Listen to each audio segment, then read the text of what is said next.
আজকে নিয়ে চলে এসেছি খুব সহজ একটা রেসিপি, একদম ঘরোয়া স্টাইলে দেখাবো চিকেন সাবারমা রোল। চিকেন কাঠি রোল, চিকেন ভুনা রোলের পাশাপাশি এখন চিকেন সাবারমা রোলও খুব ট্রেন্ডিং। রেস্টুরেন্ট বা দোকানের মতো তো একদম বাড়িতে এরমভাবে বানানো সম্ভব নয়, তাই সহজভাবে কীভাবে চিকেন সাবারমা রোল বানানো যায় আর একদম পারফেক্ট টেস্টের সাথে, সেটাই আজকে করে দেখাবো। এখানে আমরা 400 গ্রাম ব্রেস্ট পিস নিয়ে নিয়েছি এবং সেটা কিছু কাট করে নেব। দেখুন যেভাবে আমি কাট করছি সেভাবে আপনারা করবেন। একটু বেশি কাট করব কারণ যাতে মশলাগুলো খুব ভালো করে ম্যারিনেশনের সময় ঢোকানো যায়। এতে দুটো পিঠেই খুব ভালো করে কাট করে নেব।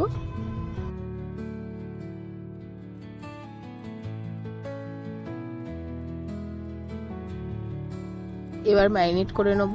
দিয়ে দেবো একদম প্রয়োজন মতো নুন। আমি এখানে 1 চামচ মতো নুন দিয়েছি। তারপর দিয়ে নেবো 1 চামচ হলুদ গুঁড়ো। হলুদ গুঁড়োটা একটু বেশিই দেবো কারণ যাতে রঙটা ভালো আসে। এরপর দেবো ঝাল লঙ্কার গুঁড়ো 1/2 চামচ, 1 চামচ মতো কাশ্মীরি লঙ্কার গুঁড়ো, এটাও রঙের জন্যই। আর দিয়ে দেবো 1 চামচ মতো গোলমরিচ গুঁড়ো, ঝালটা ব্যালেন্স করার জন্য। এরপর দেবো একটু 1/4 স্পুন বিট নুন, 2 চামচ টক দই, 1/2 চামচ গরম মশলার গুঁড়ো, 1 চামচ ধনে গুঁড়ো, 1 চামচ আদা রসুন বাটা ও সামান্য তেল, যাতে বাইন্ডিংটা ভালো হয়, একদম চিকেনের গায়ে যাতে ভালো করে লেগে থাকে মশলাটা। দিয়ে ভালো করে ম্যারিনেট করে আমরা 30 মিনিটস মতো রেখে দেবো রুম টেম্পারেচারে বা ফ্রিজারে। এবার তৈরি করে নেব সাবারমা সস। নিয়ে নেব 2 চামচ মেয়োনিজ, একটু সামান্য পরিমাণ নুন, মেয়োনিজ নুন কন্টেন্ট করে। এছাড়াও 1 চামচ চিলি ফ্লেক্স, 1/2 চামচ অরিগ্যানো, 1 থেকে 2 কোয়া রসুন কুচি দিয়ে ভালো করে জিনিসটা মিক্স করে নেব।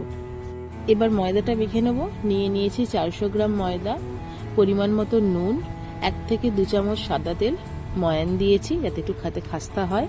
ভালো করে সাদা তেলটা মিশিয়ে নেব হাতের সাহায্যে। তারপর অল্প অল্প করে নর্মাল ওয়াটার দিয়ে মেখে নেব। ডোটা একটু শক্ত হবে কারণ যেহেতু ময়দাটা রেস্টিংয়ে থাকবে 30 মিনিটস, তো এটা তখন 30 মিনিটস যখন রেস্টিং তখন নরম হয়ে যাবে জিনিসটা, ওই জন্য একটু শক্ত মাখা হবে। লেচিগুলো একটু মোটা মোটা হবে। এখানে আমরা 400 গ্রাম ময়দা থেকে 5টা লেচি কাটতে পেরেছি। এবার চিকেনটা প্রিপেয়ার করে নেওয়ার পালা। তার জন্য আমরা এখানে 2 চামচ সাদা তেল কড়াইতে গরম করে নিয়েছি। দিয়ে চিকেনটা দিয়ে দেব। দিয়ে প্রত্যেকটা পিঠ 20 থেকে 30 মিনিট, যতটা সময় বেশি দিতে পারবেন ততটাই ভালো। চিকেনটা খুব ভালোভাবে সেদ্ধ হবে। দুদিকটাই ভালো করে চাপা দিয়ে দিয়ে সেঁকে নেব। দু পিঠ 20 থেকে 25 বা 30 মিনিট, মোট যদি চিকেনটাকে 45 মিনিট থেকে 50 মিনিট আপনারা খুব ভালো করে কড়াইতে সেঁকতে পারেন তো খুব ভালো হয়। দিয়ে এভাবে শ্রেডিং করে নেব। এবার লেচিগুলো গোল গোল করে বেলে নেব। দেখুন এমনিতেই কতটা ফুলে গেছে ইস্ট ছাড়াই। এবার ভালো করে গোল করে বেলে নিয়ে লেচির দুদিকটাই ভালো করে, রুটির দুদিকটাই ভালো করে সেঁকে নেব। একটা তাওয়া নিয়ে দিয়ে অল্প তেল বুলিয়ে, খুব বেশি নয়, প্রত্যেক রুটিতে 1 থেকে 2 চামচ করে তেল দেবেন। দিয়ে একদম পরোটার মতো ভেজে নেব।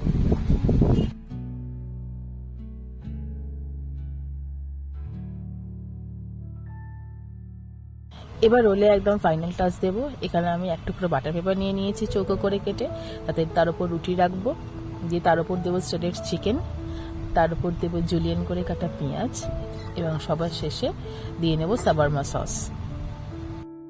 দিয়ে তারপর মুড়ে নিয়ে তৈরি হয়ে গেল চিকেন সাবারমা রোল। বাড়িতে অতি অবশ্যই ট্রাই করবেন রোলটা, দিয়ে জানাবেন কেমন হলো। রেসিপি ভালো লাগলে লাইক কমেন্ট করবেন আর চ্যানেলটিকে সাবস্ক্রাইব করে দিয়ে যাবেন। ধন্যবাদ সকলকে।